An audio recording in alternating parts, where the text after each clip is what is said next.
जन्म से उच्च कुल में नहीं जन्मा था, इसलिए उसको कई लोग मंदिर में नहीं जाने देते थे, मंदिर नहीं जा पाता था। उसको श्रीनाथ जी विराजमान थे तब गोवर्धन में, रोज मंदिर की ओर देखता और ध्वजा जी देख करके बहुत रोता।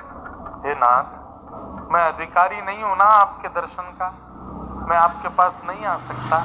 मुझे ऐसे कुल में क्यों भेजा आपने, मैं ऐसे घर में क्यों जन्मा जहां मुझे आपके दर्शन का अधिकार नहीं है। रोज रोता है।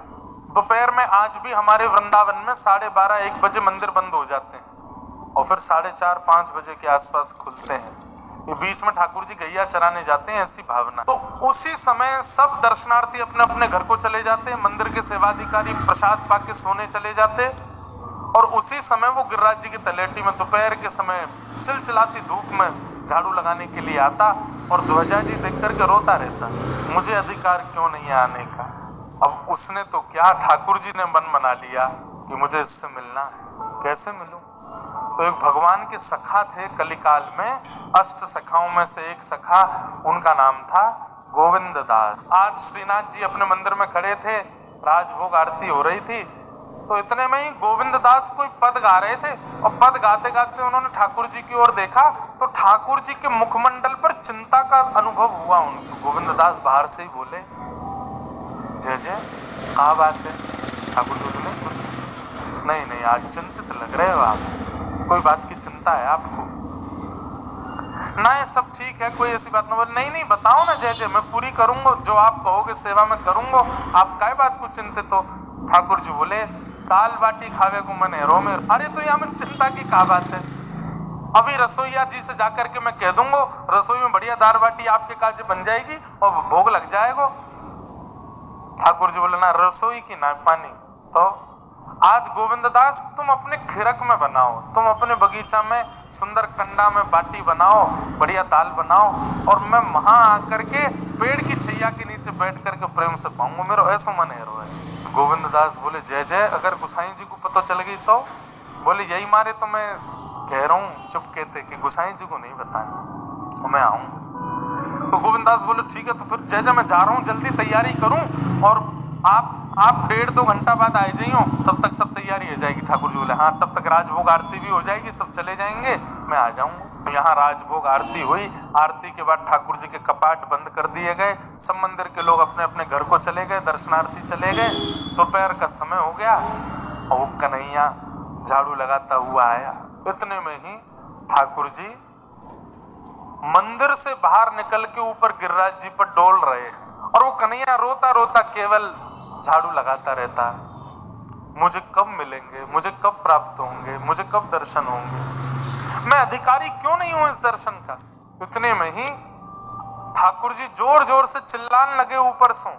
और क्या चिल्ला रहे हैं? अरे कांटो लगो, अरे मेरे पाम में कांटो चलोगो, अरे भैया कोई आओ, जल्दी ते आए करके या कांटे को निकाल दो, बहुत दर्द है रो है, बहुत पीड़ा है रो, अरे भैया मैं तो मर गो, अरे भैया मेरे तो लग गई। नीचे वो कन्हैया झाड़ू लगा रहा था, उसने आगे पीछे देखी आवाज कहां से आ रही है। तभी ठाकुर जो है, दारी के आगे पीछे देख रहा, ऊपर देख, मेरे लगो कांटो।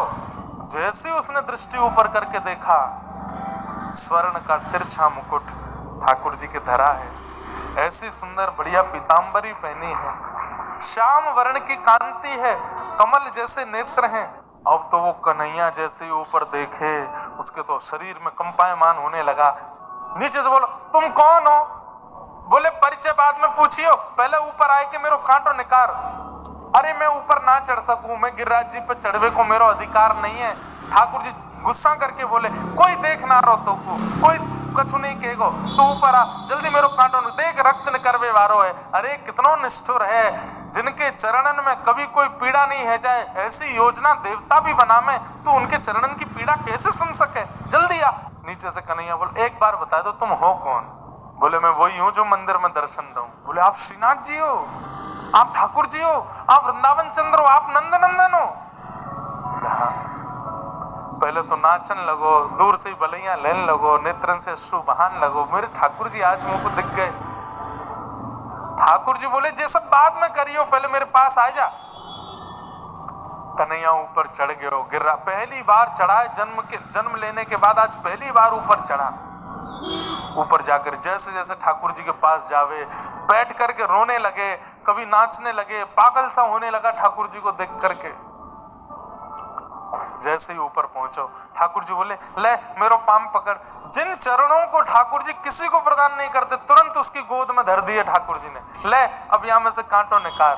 जो विचार नहीं किया था उसने, वो तक ठाकुर जी ने दे दिया। अब वो कांटा निकाले, उसके तो हाथ पांव कांप रहे, कैसे कांटा निकलेगा? ठाकुर जी बोले, गहरो चलोगो कांटो, हाथन ते ना निकलेगो, मोते निकलेगो, मोते निकाल। अब वो ठाकुर जी का मुखमंडल, ठाकुर जी का चरण अपने मुख की ओर ले जाता है, और जिन चरणों की रज को ब्रह्मादि देवता भी खड़े रहते हैं, एक कणिका मिल जाए केवल चरणों की, वो नहीं मिल पाती। अपने दांतों से कांटा निकालने लगा, नेत्र सजल हो गए। अब कांटा तो बहाना था, ठाकुर हाँ निकर गो। कन्हैया आंखें लाल पड़ी हैं उसके, नेत्रों से अश्रु गिर रहे हैं, सिर पर हाथ फेर रहे हैं ठाकुर जी, अपने हृदय से लगा रहे हैं। बोले चल अब तुम को अपने कंधा पे बैठा ले। बोले मेरे ऊपर बैठेंगे नाथ, मैं ऊंचे कुल का नहीं हूं, मैं छू भी नहीं सकता आपको। बोले तू बात मत बनावे, चल बैठ जा नीचे बैठा दियो। उसके दोनों कंधों पे अपने पैर लटका लिए, सिर पकड़ लियो। बोले चल। बोले कहाँ?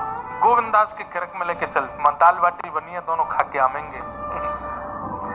चढ़ के ठाकुर जी जा रहे हैं, इसको कहते हैं रास। वो कन्हैया बोला, ठाकुर जी ये गोविंद दास ना गुसाई जी के बड़े प्रिय हैं, और कहीं इन्होंने शिकायत कर दी कि मैं गिरिराज जी पर चढ़ा, मैंने आपको छुआ, तो मुझे गुसाई जी कहीं नगर से बाहर ना निकाल दें, आप मुझे इनके पास मत लेके चलो। ठाकुर जी बोले चल तेरी एक बात मान लूंगा, तू एक काम कर, या पेड़ के पीछे छुप के बैठ जा, मैं दाल बाटी खा के आऊंगा, तेरे काजे लेके आऊंगा। सोचिए, इसको कहते हैं रास। ठाकुर जी गए, गोविंद दास के खिरक में पहुंचे। गोविंद दास, आहा मेरे नंद नंदन आए हैं, मेरे लाडले आए हैं, मेरे प्यारे ठाकुर जी आए, बिराजो ठाकुर। बैठा दिए ठाकुर जी। अब बाटी सेक करके सामने ठाकुर जी के पधरा में, अब एक बाटी पधराई, दूसरी जैसे सेकने लगते, इतने में ठाकुर जी के, ए गोविंदा जल्दी कर, मैं तो भूखों मर गो। बोले खा गए आप? बोले हाँ। ठाकुर जी ने खामे और बाकी बच्ची वही अपनी जेब में धर लें, वाके काजी लेके जानी है। कन्हैया खड़ो पीछे। जहां ठाकुर जी की प्रसादी में 10-12 बाटियां आती, आज ठाकुर जी 30 बाटी खा गए, दोनों जेबन में भर गई। अब बाटी खा करके ठाकुर जी बोले, चलो भैया नेका देर में मंदिर खुलवे को समय हो, मैं जाऊं वापस? हाँ ठाकुर जी, बढ़िया लगो, स्वाद आया? बोले हाँ बहुत बढ़िया।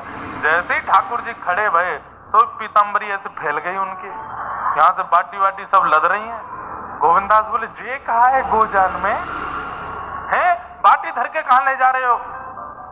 ठाकुर जी बोले, नहीं मुझको रात में भूख लगेगी, तो मैं सोची रात में। अरे तुमने तो एक नहीं खाई, सबरी गोजा में धल नहीं, नहीं कौन के काजे लेके जा रहे? तुम्हें मेरी सौगंध है, सही बताओ कौन आया तुम? तो मुंह तू बता।